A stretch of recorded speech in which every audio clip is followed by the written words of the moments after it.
Երկու կողմից հայտարարվում է, որ ավարտվել է խաղաղության պայմանագրի բանակցությունները, բայց դրան զուգահեռ Ադրբեջանը նախապայմաններ է թելադրում։ Սա նշանակում է, որ մենք կամ բանավոր, կամ լրացուցիչ փաստաթղթով նման պայմանները էլի հիմա բանակցությունների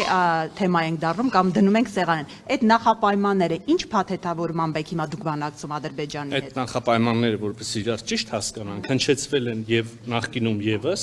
մեր կողմից դրանց լեգիտիմությունը եւ օրակարգի մաս լինելը երբևէ չի ընդունվել, մենք այդ մասին երբևէ չենք բանակցում։ Եղել են մտքերի փոխանակցության մասին, որ մենք ունենք այսպիսի պահանջ, մենք էլ ասում ենք, դե մենք էլ ունենք այսպիսի պահանջ, ձեր պահանջն չենք ընդունում, որ պահանջ է նորմալ եւ ենթակա է բանակցման։ Բայց դրանք նախապայման են չստորագրելու համար, այսինքն դրանք հիմա պիտի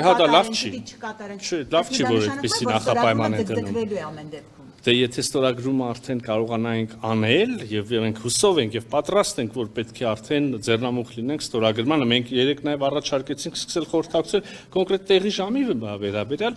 այո, ցավոք կան զուգահեռ նախապայմաններ կա, պետք է աշխատենք, տեսնենք ոնց լուծում կգտնենք։ Ընդհանուր կարգավորման գործընթացը շարունակվում է, այո։ Առաջիկայում նախատեսվում է ձեր եւ Ադրբեջանի արտգործնախարարի կամ Նիկոլ Փաշինյանի եւ Ադրբեջանի նախագահի միջև հանդիպում, որտեղ նաեւ կքննարկվի, հա, բանավոր թեկուզ հասկանալու համար, թե ինչ լուծման հնարավոր է գալի վերջը։ Առաջիկայում որևէ հանդիպման մասին պայմանավորվածություն չկա, բայց մենք կարծեմ այդ բան հայտարարությունից հետո սա առաջին առիթն է, ես հարաբերական կարող եմ ասել, միշտ էլ պատրաստ ենք հանդիպել, շարունակել քննարկում։